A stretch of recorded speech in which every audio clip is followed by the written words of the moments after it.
자, 오늘 비가 또 엄청 쏟아지기도 하고 약간 날씨 살살해졌는데요. 오늘 현장으로 와서 예배드리는 여러분 반갑습니다. 또 댁에서 어려운 가운데 또 집에 오셔서 이렇게 온라인으로 함께 예배를 드리고 있는 형제자매 여러분 반갑습니다. 제가 오늘 준비한 설교 25분 설교 목표하고 있는데요. 한번 진행해 보도록 하겠습니다. 자, 저는 오늘 예레미야서 30장부터 52장까지 우리에게 위로가 될 만한 구절들을 찾아서 함께 나누도록 하겠습니다. 사실 참 어려울 때잖아요. 많은 격려가 서로 필요하고 또 무엇보다도 사람에게서 오는 격려도 있지만 하나님에게서 오는 말씀의 위로가 참 필요한 때가 아닌가 싶습니다. 어려울 때일수록 더 많은 하나님의 위로가 있지 않겠습니까? 오늘 말씀을 통하여 우리 함께 위로가 되는 시간이 되기를 바라면서 설교를 시작하도록 하겠습니다. 내가 매일 아침에 찍는 사진들인데요, 참 자연이 큰 위로가 되는 것 같아요. 자연은 정말 우리 상황과 상관없이 항상 일정하게 우중충한 자연은 없는 것 같아요. 항상 깨끗하고 맑고 정말 그런 자연의 모습이 우리에게 위로가 되는 것 같습니다. 보답할 때 또 이렇게 하늘을 뻥 뚫린 하늘을 보며 또 우리에게 위로가 되고 자연을 통해서도 하나님이 우리를 위로하시는 줄 믿습니다. 자, 오늘 예레미야 세 번째 시간인데요. 제가 이사야, 에스겔, 그다음에 예레미야, 이게 가장 큰 연서들이잖아요. 제가 예레미야 세 번째인데 다시 다음 시간에 이사야로 돌아가서 이사야 세 번째, 다시 에스겔 세 번째 이렇게 해서 이 세 대예언자들을 통해서 한번 구약 시대를 정리하며 그것이 어떻게 예수님을 통하여 성취되었고 또 우리의 이 시대에는 어떻게 그 말씀을 적용해야 될지 다시 한번 공부하도록 하겠습니다.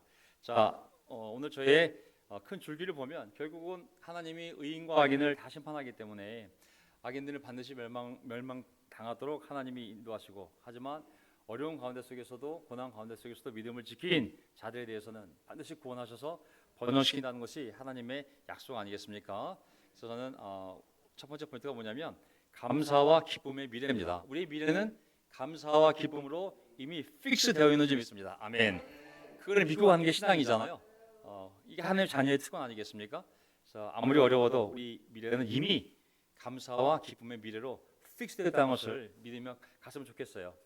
예레미야 3장부터 제가 심판과 경고는 우리에게 해당이 안 되거든요. 사실 우리 하나님의 자녀이기 때문에, 또 우리는 최선을 다하여 하나님을 따르고 있는 제자들이잖아요. 그런 심판의 구절로 우리를 불안하게 만들 필요가 없어요. 그런 걸 통해 사람 머니플레이션해서는 안 되고, 저는 위로의 말씀으로 우리가 계속 위로받기를 바랍니다. 예레미야 30장 17절, 비록 사람들이 너를 보고 시온은 쫓겨난 여자요, 찾아오는 사람이 아무도 없는 여인이다 할지라도, 너희 도시는 망한 도시야, 너희 망한 교회야 라고 할지라도 진정 내가 너를 고쳐주고 너의 상처를 치료하여 주겠다. 나 주의 말이다. 아멘. 저는 이 안에 무슨 일이든지 간에 하나님이 고쳐주시고 치료해 주실 믿습니다. 세상이 어떻게 얘기하든지 간에 우리가 하나님의 자녀이기 때문에. 자, 예레미야 30장 18절, 나 주가 말한다. 내가 야곱의 장막들을 회복하여 놓고 야곱의 거처를 불쌍하게 여겨 폐허의 언덕에 다시 성읍을 세우고 궁궐도 다시 제자리에 세우게 하겠다. 아멘. 우리의 미래라고 생각해요. 야곱의 장막은 결국 그 도시요, 하나님의 성이요, 하나님의 백성이요, 교회 아니겠습니까? 내가 회복시킬 거라고, 내가 불쌍히 여길 거고, 다시 지금은 엉망이 된 도시지만 하나님의 정말 징계를 받아서 내가 다시 내 성읍을, 내 이름을 든 도시를, 내 이름을 건 교회를, 하나님의 교회, 그리스도의 교회를 다시 제자리에 세우겠다고. 하나님께서 이 말씀을 우리 삶의 이 교회에 이루어 가시는 줄 믿습니다. 19절 보면 그러면 그들로부터 감사의 노래가 터져 나오고 기쁨의 목소리가 퍼져 나올 것이다. 감사의 노래, 기쁨의 목소리. 내가 그들을 번창하게 할 것이니 그들의 수가 줄지 않을 것이며 내가 그들을 영화롭게 할 것이니 그들이 멸시를 당하지 않을 것이다. 예레미야 29장에 우리가 잘 알고 있던 그 구절이잖아요. 너희를 위한 나의 계획은 내가 알고 있다. 그것은 너에게 재앙을 주는 것이 아니라 미래의 희망을 주는 계획이라고 그랬잖아요. 나에게 와서 찾고 구하고 기도하고 매달리라고. 내가 반드시 너희를 만나서 70년이 끝나면 포로로 데려올 거라고. 그러면서 이어지는 하나님의 비전이 지금 쫙 펼쳐지고 있는 거예요. 그래서 내가 너희들을 만나서 데리고 와서 어떤 미래를 세우고 싶은지, 너희들의 끝은 이렇게 놀라운 끝이 될 거라고. 너희들의 끝은 너의 삶을 보면서 감사의 노래가, 기쁨의 목소리가 터져 나오는 그러한 인생으로, 교회로 내가 만들어 갈 거라고. 번창하게 할 것이고 줄지 않을 거라고. 절대 멸시당하는 공동체를 만들지 않을 거라고. 20절 그 자손이 옛날과 같이 회복되고 그 회중이 나의 앞에서 굳건해질 것이다. 그를 억압하는 모든 사람을 내가 벌하겠다. 21절 그들의 지도자가 같은 결의 가운데서 나오고 그들의 통치자가 같은 민족 가운데서 나올 것이다. 아멘. 회복이라는 단어가 강조되지 않습니까? 저는 우리 각 가정, 개인, 또 이 교회를 하나님이 굳건히 회복시켜 줄 수 있습니다. 또 지금은 교회가 어려울 때 외국에서 인도자도 오고 그들이 인도하기도 하고 뭐 일본 형제가 한국에도 인도하고 막 이제는 그들의 지도자가 그들 가운데서 나올 거라고. 왜냐하면 어떤 교회든 공동체든 그 리더십이 올바로 서 있지 않으면 굳건하지 않으면 나아갈 수가 없거든요, 사실. 하나님이 세운 리더십이 그 안에서 세워질 거라고. 아멘. 이건 사람이 막 뭐 억지로 세울 수 있는 것이 아니거든요. 하나님에 의해서 세워질 때 그것이 정말 하나님의 합당한 교회로 나아가는데 올바른 방향을 잡아갈 거라 믿습니다. 나중에 시간 되시면 그 다음 구절 보세요. 내가 그 인도자를 부를 때 그가 나에게 올 거라고. 그렇지 않으면 누가 감히 목숨을 걸고 나에게 함부로 올 수 있냐고. 내가 세웠으니까 오는 것이지 함부로 내게 올 수 있는 것이 아니라고. 31장 나는 영원한 사랑으로 너를 사랑하였고 한결같은 자비를 너에게 베푼다. 굉장히 안정감이 되지 않습니까? 하나님의 사랑은 영원한 사랑, 한결같은 자비. 정말 우리 안의 관계는 절대 이런 관계를 만들 수가 없죠. 이거 하나님의 사랑이지 우리는 인간의 사랑을 하니까. 하지만 하나님은 영원한 사랑으로 너희를 사랑하였고 한결같은 헤세드, 정말 인자, 인애, 정말 그 사랑으로 너에게 베풀었다고. 천하 이스라엘아, 내가 너를 일으켜 세우겠으니 네가 다시 세움을 입을 것이요 너는 다시 너의 소울을 들고 흥에 겨워 춤을 추며 나오게 될 것이다. 아멘. 여기 보면 우리가 세워지는 것은 우리 의지로 됩니까? 안 됩니까? 하나님 우리를 이렇게 세울 때 우리가 세움을 입는 수동태예요. 수동태. 세워지는 것은 우리가 막 조직을 만들고 막 인간의 혈기를 모아서 세워진다고 세워지는 것이 아니라 하나님이 결정하시고 저들을 세워야겠다 하면 하나님에 의해서 성령의 역사 가운데 세움을 우리가 받는 거예요. 그래서 항상 주어가 하나님입니다. 하나님께서 혹시 무너진 가정이 있다면 그 가정을 세워주셔서 그 가정이 세움을 입기를 바라고, 우리 교회 마찬가지로 이제는 세울 때요 무너뜨릴 때가 아님을 저는 분명히 믿습니다. 아멘. 31장 12절 보면은 그들은 돌아와서 시온산 꼭대기에서 찬송을 부르고, 오늘 찬송 부르지 않았습니까? 주님의 좋은 선물 여러 가지가 있는데 세상에 있는 많은 짐승, 뭐 곡식, 뭐 과일, 기름 많은 것들이 있는데 어쨌든 주님이 주는 좋은 선물을 받고 기뻐할 것이며 그들의 마음은 물된 동상 같아서 다시는 기력을 잃지 않을 것이다. 기력을 잃다는 말은 뭐냐면 슬퍼지다, 시들다예요. 또 다시 슬퍼지거나 시들지 않을 거라고. 왜? 내가 그들 가운데 함께해서 그들의 삶에 이렇게 복을 주면 그들이 너무 기뻐서 물된 동상같이 한 번 반짝 행복한 것이 아니라 끊임없이 그 뿌리가 물에 다 있어서 절대 나무가 시들지 않는 것처럼 그의 인생이 다시는 기력을 잃지 않을 거라고. 이런 미래의 모습을 보며 우리가 가야 되지 않을까요? 뭐 지금은 뭐 그런 모습이 다 이루어진 건 아니지만 그 방향으로 하나님이 우리를 인도해 가신 줄 믿습니다.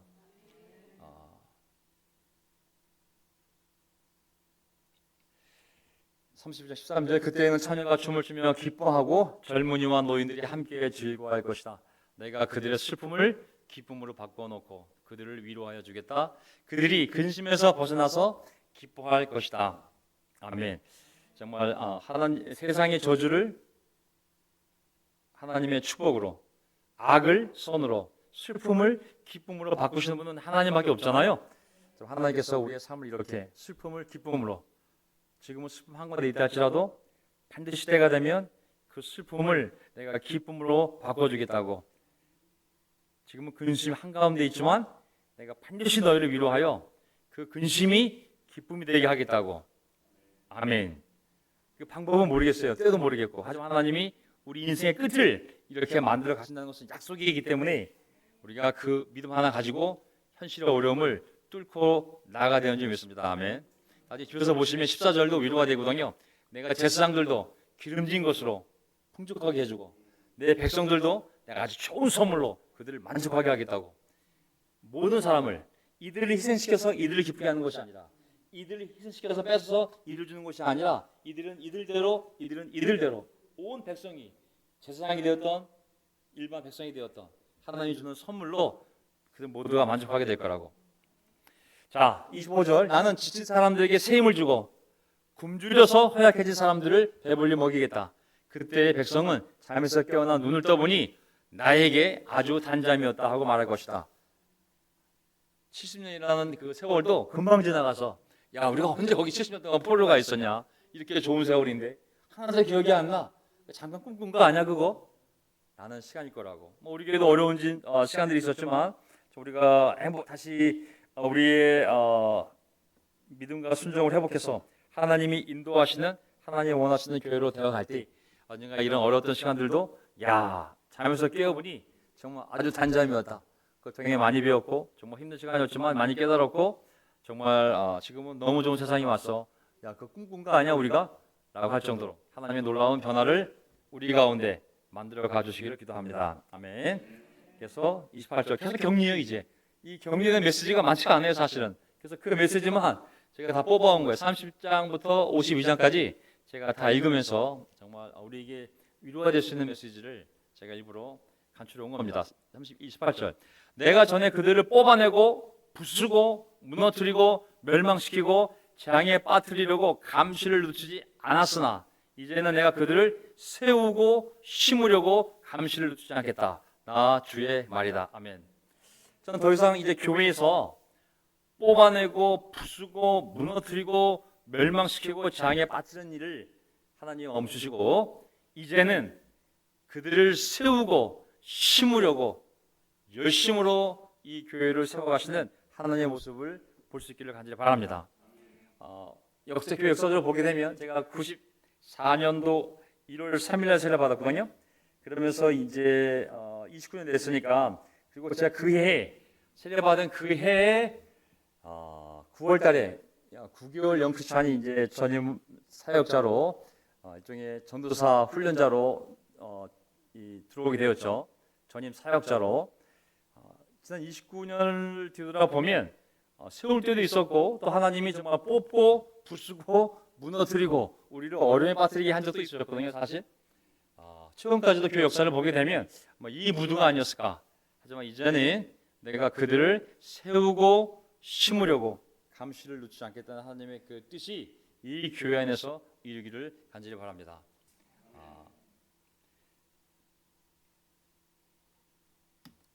우리 인생이 얼마 남지 않았거든요.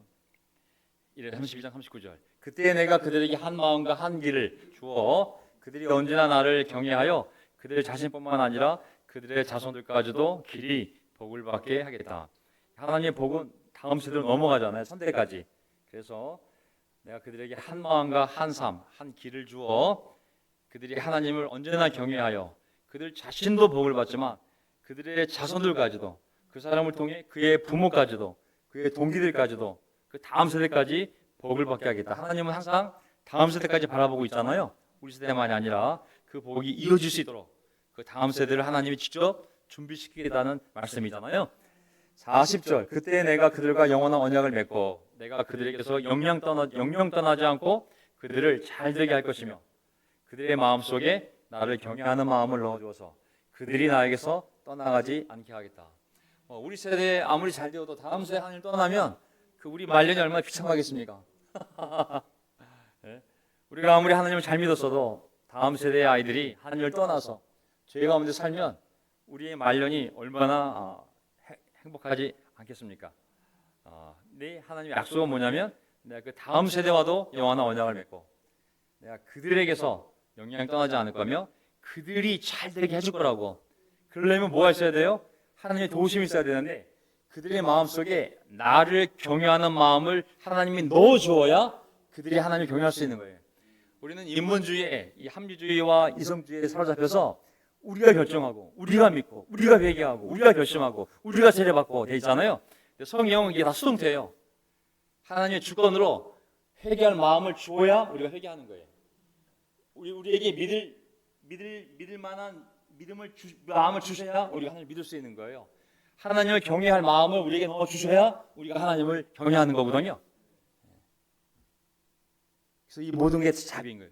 이 모든 게 은혜냐면 내가 결정했고 내가 세례받았고 내가 희생했고 내가 헌신했고 그러면은 하나님 은혜가 아닌 거예요. 내가 열심히 한 거지. 근데 바울의 고백처럼 오늘의 나됨도 하나님의 은혜요, 내가 다른 사람보다 더 열심히 수고한 것도 하나님의 은혜라고, 그렇게 할 수 있는 마음을 주신 분도 하나님이기 때문에 결국은 내 자랑이 없는 거죠. 내가 다 그들 안에 그런 두려운 마음을 넣어주겠다고. 그래서 그들이 나를 떠나지 않도록 내 안에 머물러서 계속 복을 받을 수 있도록 하나님 그렇게 해주셔야 다음 세대도 하나님을 떠나지 않는 것이죠. 아멘. 다 하나님 손 안에 있어요. 사실 41절, 나는 그들을 잘되게 함으로 기뻐할 것이며 나의 온 마음과 정성을 다하여 그들이 이 땅에 뿌리를 굳게 내리고 살게 하겠다. 얼마나 감사해요, 그렇죠? 나는 죽음을 떠나겠지만 내 자식들을, 우리 후손들을 잘되게 함으로 내가 기뻐할 것이며 나의 온 마음과 정성을 다하여, 우리 보고 하나님을 섬기는 것이 아니라 하나님 스스로가 자신의 온 마음과 정성을 다하여 우리 후손들이 이 땅에서 신앙을 갖고 뿌리를 굳게 내리고 살게 해주겠다고. 우리가 얼마나 편안하게 눈을 감을 수 있을까요? 우리 신앙을 닮은 자녀들이 우리의 신앙을 뛰어넘는 그런 신앙을 가지고 정말 그들이 부르는 찬송가와 그들이 인도하는 예배를 우리가 함께 드리며 우리의 마지막 날에 그들의 찬송을 들으며 이 세상을 떠날 수 있다면 그야말로 하나님의 복이 아니겠습니까? 42절, 주님께서 이렇게 말씀하신다. 내가 이 백성에게 온갖 무서운 재앙을 내렸듯이 이제는 내가 그들에게 약속한 온갖 좋은 것을 내려주겠다. 내가 지난 70년 동안, 아직 70년 지나지 않았지만 온갖 재앙을 내렸듯이 그대로 똑같이 그들에게 약속한 온갖 좋은 것을 내려주겠다. 저는 이 우리 앞에 이제 미래에 이뤄질 많은 이제 복들은 사람이 열심히 일해서 받는 것이 아니라, 이 표현이 뭐냐면, 이 표현을 보면 내가 그들의 약속과 온갖 좋은 것이 그들에게 가게 하겠다의 표현이. 그러니까 이게 택배사에서 물건을 보내줘야 받잖아요. 하나님이 그 복을 이렇게 보내주는 거예요. 이렇게. 하나님이 그 복을 그 사람에게 가게 할 때 내가 받는 것이지, 내가 가서 뺏어오거나 찾아오거나 만들거나 쟁취하는 것이 아니고, 사실 우리가 그냥 믿고 순종하면 하나님께서 쏘는 거죠. 쏘는 거야. 그때 우리가 받는 거예요.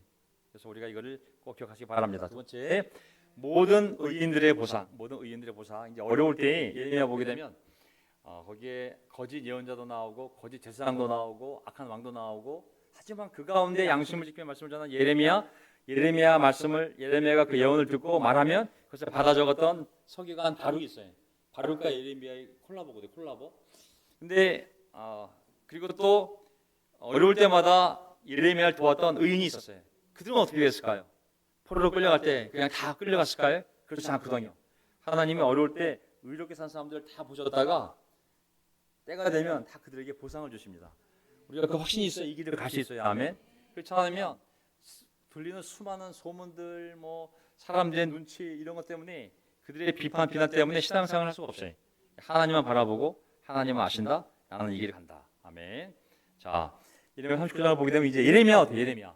그러면 백성들이 다 끌려가야 돼. 예레미야 스스로 얘기했어. 자, 여러분, 하나님의 뜻은 여러분이 죄를 회개 나눠서 70년 동안 포로로 끌려가는 것을 결정했으니, 포로로 끌려가는 것은 멸망당하는 것이 아니라 여러분들을 거기서 징계하고 다시 불러내실 거라고.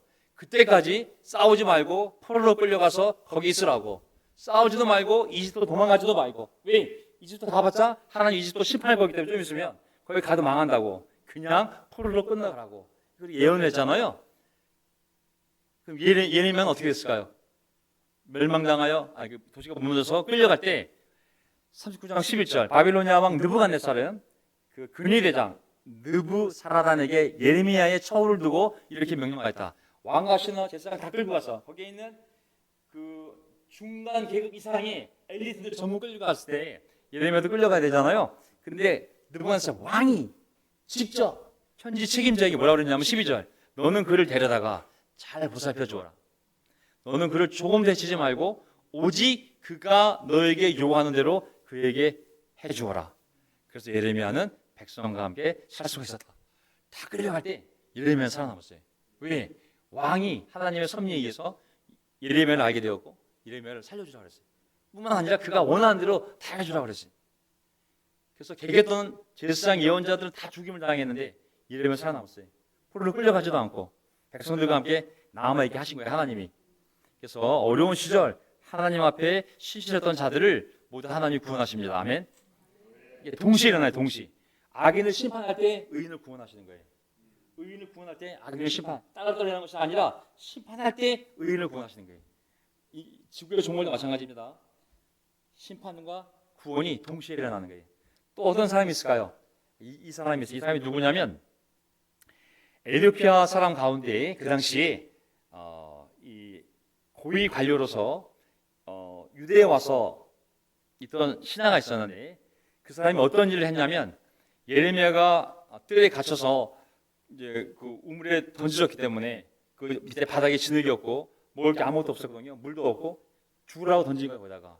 근데 그걸 봤어. 그러니까 이 사람이 양심에 찔린 거야. 저 사람이 하나님의 예언자인데 저렇게 굶어 죽게 하면 되나? 근데 죽으라고 다 던져놨기 때문에 그걸 꺼낼 수가 없는 거예요. 그래서 몰래 그가 왕에게 가서 지금 이런 상황입니다. 가만히 있으면 이 사람 죽습니다. 왕이 네가 가서 몰래 구해줘라. 그래가지고 한 사람이 에벳 멜렉이라는 사람인데 창고에 가서 이 줄이 없으니까 헌옷을 다 꺼내다가 묶어가지고 예레미야에게 내려줍니다. 몰래 이거 옆구리에 끼고 올라오세요. 가지고 보세요. 그 사람에 대해서 어떻게 얘기했냐면 하나님 예레미야에게 그 사람을 알기 때문에 이렇게 얘기한 거예요. 16절. 재앙이 내리는 날에 네가 보는 앞에서 일어날 것이지만 바로 그날에 내가 너를 건져내어 네가 두려워하는 사람들의 손아귀에 들어가지 않도록 하겠다. 오히려 내가 너를 반드시 구해서 네가 칼에 죽지 않게 하겠다. 네가 나를 의지했기 때문에 내가 너의 생명을 너에게 상으로 준다. 예레미야 가서 얘기해 주라고.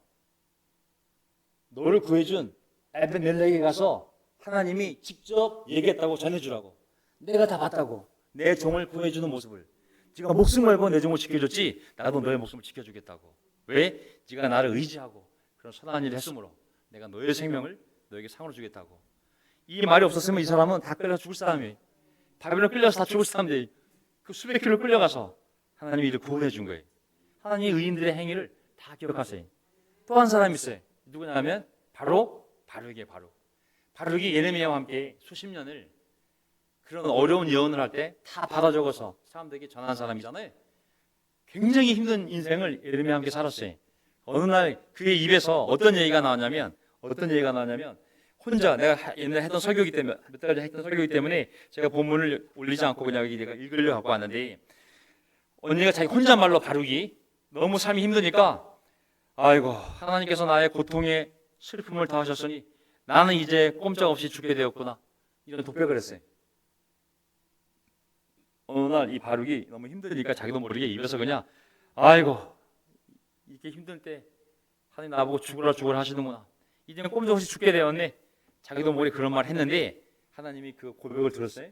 그 독백을 그래서 마음에 담아두었다가 예레미야 바룩에게 가서 이 말을 꼭 전하라고 45장 4절 주님께서 나더러 그대 바룩에게 전하라고 하시면서 이렇게 말씀하셨어. 이제 내가 모든 사람에게 재앙을 내릴 터인데 너만은 내가 보호하여 네가 어디로 가든지 너의 목숨만은 건져주겠다. 이 약속이 없었으면 이 역시 바벨론에 끌려가서 죽임을 당할 사람이거든요. 근데 하나님이 이 섭리로 바룩에 했던 모든 위로는 삶을 아시기 때문에 이 사람이 빠져나가겠어요. 예레미야, 바룩, 에벤멜렉 하나님에게 믿고 순종하여 의로운 삶을 살아가던 사람들 하나님이 다 끄집어내서 구원해 주신 줄 믿습니다. 아멘. 우리가 그런 믿음을 갖고 남이 뭐라 그러든 상이 어떻게 되든 우리가 있어야 할 자리에서 해야 할 일을 하면 됩니다. 아멘. 저도 우리 삶에 벌어지는 모든 일에 대해서 누가 감히 정답을 안다고 설명할 수 있겠어요? 함부로. 천상에 있는 하나님의 궁정에서 어떤 결정을 내려서 어떤 이유로 그 일이 벌어지겠는지를 아는 사람이 아무도 없는데 욥이 고난을 당할 때 세 친구가 와서 감히 그것을 함부로 풀어서 설명하려고 했지만 하나님이 다 꾸짖었잖아요. 너희들이 와봤냐고. 하늘에서 회의한 걸 내가 들었냐고. 어떻게 함부로 내 종 의로운 욥에 대해서 너희가 함부로 그렇게 욥을 비난했냐고. 다 회개하라고. 욥에게 가서 사과하고 그가 제사를 드리면 내가 너희들의 죄를 용서해 주겠다고. 우리의 의로운 삶 가운데 우리가 알지 못하는 많은 일들이 발생할 수 있습니다. 그래서 그럴 때에서 우리는 하나님을 신뢰하며 나가는 것이죠. 우리의 인생은 이 땅에서의 삶이 아니라 천국까지 이어지는, 천국이 영원한 삶이라면 이 땅에 살면 몇십 년짜리잖아요. 이 몇십 년짜리 삶, 영원한 생각해 보면 정말 중요한 것은 이 몇십 년의 삶을 통해 영원한 생명을 얻고 가냐가 중요한 것이지, 이 몇십 년을 뭐 좋은 집에서 얼마 잘 먹고 명예롭게 잘 사냐가 정말 중요한 일이 아니거든요. 거지 나서와 천국에 가서 예수님 품 안에서 정말 영원히 산 것이 중요한 것이지, 이 땅에서 누더기를 걸치며 정말 거지로 살았다 할지라도 영원한 축복된 삶이 있잖아요. 우리가 그런 관점에서 하나님의 의로움과 복을 바라보기를 간절히 바랍니다. 예레미야 44장을 보게 되면 이제 결론을 제가 내야 되니까 44장을 보게 되면 이제 44장부터 52장까지는 하나님의 심판이에요. 왜냐하면 하나님 의로우신 분이기 때문에 그런 심판이 있을 때 의로운 사람들 구원하시잖아요. 그래서 이제 포로로 끌려가기 전에 그 이스라엘 남은 유다 백성 가운데 고집을 피우고 끝까지 고집 피울 사람이 있는 거예요. 하나님이 그냥 끌려가라고, 바빌로니아로. 다 너희를 위한 내 계획이라고. 걱정하지 말라고. 너희들을 위한 번영의 계획이 있다고. 가면 되는데 끝까지 안 간 애들이 있어요. 얼마나 고집이 세냐면 다 끌려가고 난 다음에 자 1차, 2차, 3차 끝나서 다 무너졌어. 다 끌고 갔어. 바빌론 주수. 남은 사람들 가운데 그들이 모여서 바빌로니아 총독이, 바빌로니아가 천지 총독을 세워줬어요. 그의 말을 듣고 여기 잘 살라고. 그러면 그 말을 듣고 잘 있으면 유다 땅에 있으면 되잖아요. 근데 악착같이 에레미야한테 가서 물어봅니다. 저희가 어떻게 할까요? 여기 있어야 됩니까? 아니면은 이집트로 도망갈까요? 있으라고.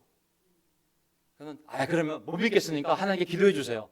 당신이 정말 하나님께 기도하고 하나님이 정말 그 답을 주시면 저희가 그 말을 믿고 여기 머무르겠습니다.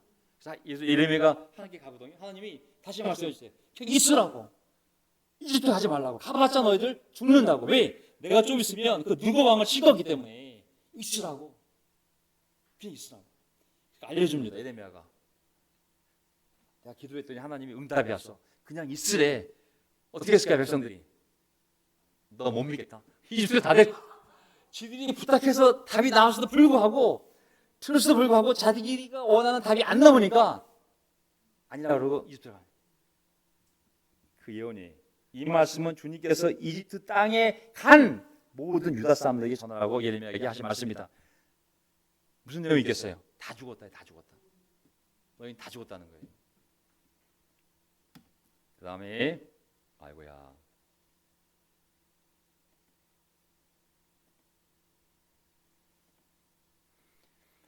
그래서 이제 하나님이 이제 모든 교만, 심판은 결국 교만에 대한 심판인 거거든요. 순종에 대한 축복과 교만에 대한 심판인데, 결국은 50장까지 보면 이집트에게 하신 이집트 교만에 대한 심판, 그다음에 블레셋 사람들의 교만에 대한 심판, 48장 모압의 교만에 대한 심판, 49장 아몬 백성의 교만에 대한 심판, 49장 다마스쿠스 거기 시리아에 대한 교만에 대한 심판, 그 다음에 50장을 보게 되면 바빌로니아의 교만에 대한 심판. 결국 모든 나라, 모든 민족은 결국 그들의 교만에 대한 하나님의 심판인 거거든요. 그래서 결국은 마지막에 보게 되면 이렇게 돼요. 아시리아와 바빌론도 심판을 받아요. 시간이 없으니까 한번 읽어볼까요? 이스라엘은 사자들에게 쫓겨서 흩어진 양이다. 처음에는 아시리아 왕이 이스라엘을 양처럼 잡아먹었고, 그 다음에는 바빌로니아 왕이 마침내 그 뼈까지 먹어치웠다. 그러므로 나 만군의 주 이스라엘의 하나님 말한다. 내가 아시리아 왕에게 벌을 내렸듯이, 이미 140년 전에 이미 북이스라엘 멸망당했잖아요. 그리고 그 아시리아 멸망당했지만 아시리아도 이 바빌론이 멸망을 당하거든요. 다시 바빌로니아 왕과 그의 나라에도 벌을 내리겠다. 무슨 말이냐면 멸망인 거예요. 저는 왜 이걸 말씀드리고 싶었냐면, 나라가 세워지고 없어지는 것은 군사력이나 정치 때문이 아니라, 경제력 때문이 아니라 하나님의 심판 때문에 없어지는 점이 있습니다. 아멘. 그 본질이 인간적인 것이 아니라는 거예요. 그 본질이 하나님의 주권인 거예요. 나라의 경기를 정하고 나라를 세우고 뽑는 것은 하나님의 주권인 거거든요. 아시리아 바빌로니아는 세속 역사에서는 군사적인 이유가 있겠죠. 그 내적인 이유가 있겠죠. 하지만 하나님의 관점에서, 진리의 관점에서는 하나님이 심판했기 때문에 그들이 멸망당한 줄 믿습니다. 아멘. 마지막 52장이 슬프게 끝나요. 어떻게 끝날까요? 제가 소요 끝나면 박태희 형제님 기도 준비해 주세요. 자, 끝나갑니다. 바벨로니아 군대가 시드기야 왕을 체포해서 말 안 들었잖아요. 끝까지 싸웠고, 시드기야 왕이 끝까지 싸웠거든요. 바벨로니아 왕에 끌려가니 그가 시드기야를 신문하고, 또 바벨로니아 왕은 시드기야의 아들들을 그가 보는 앞에서 처형하고, 역시 그곳에서 유다의 고관들도 모두 처형하였다. 그리고 바벨로니아 왕은 시드기야의 두 눈을 뺀 다음에 쇠사슬을 묶어서 바빌론으로 끌고 가서 그가 죽는 날까지 감옥에 가둬두었다. 이게 하나님의 말씀에 불순종한 무서운 대가를 이게 치르게 된 거거든요. 이거 우리가 해당되는 내용이 아니지만 가끔 세상 사람들 성경 공부할 때 끝까지 고집을 피우면 우리의 삶이 얼마나 고통스러워지는지 역사가 이렇게 증거하는 거라고 보여줄 필요가 있는 것이죠. 그래서 우리는 뭘 해야 되겠습니까? 계속 예수님의 부르심을 듣고 앞으로 나아갑시다. 아멘. 마가복음 4장 19절 똑같아요. 주일날 했던 설교 내용과 예수께서 그들에게 말씀하셨다. 나를 따라오너라. 우리 계속 예수를 따라가면 됩니다. 아멘. 어떤 소리가 들리든 우리 그냥 앞으로 예수만 따라가면 되는 겁니다. 너는 나를 따르라. 저 사람은 어떻게 될까요? 저 사람은 어떻게 될까요? 예수님, 저 사람은 그러면 어떻게 되는 거죠? 너는 왜 그걸 신경 쓰냐고. 너하고 무슨 상관이 있냐고. 그가 복을 받든 너보다 더 살든 더 큰 교회를 인도하든 아니면 그가 어떻게 되든 그게 너와 무슨 상관이 있냐고. 너는 나를 따르라고. 우리는 예수님을 따라가면 됩니다. 아멘. 그래서 오늘 감사와 기쁨의 미래, 우리 미래는 감사와 기쁨으로 넘칠 줄 믿습니다. 아멘. 어려운 가운데 믿음을 지키고 하나님을 신뢰했던 모든 사람들에 대해서 하나님이 보상하실 줄 믿습니다. 그리고 하나님의 심판은 교만에 대한 심판입니다. 그리고 네 번째 예수님의 부르심. 우리는 계속 이런 하나님을 신뢰하고 예수님의 제자로서 우리의 갈 길을 가다 보면 하나님의 영광이 우리 예수를 믿습니다. 아멘. 마지막 기도.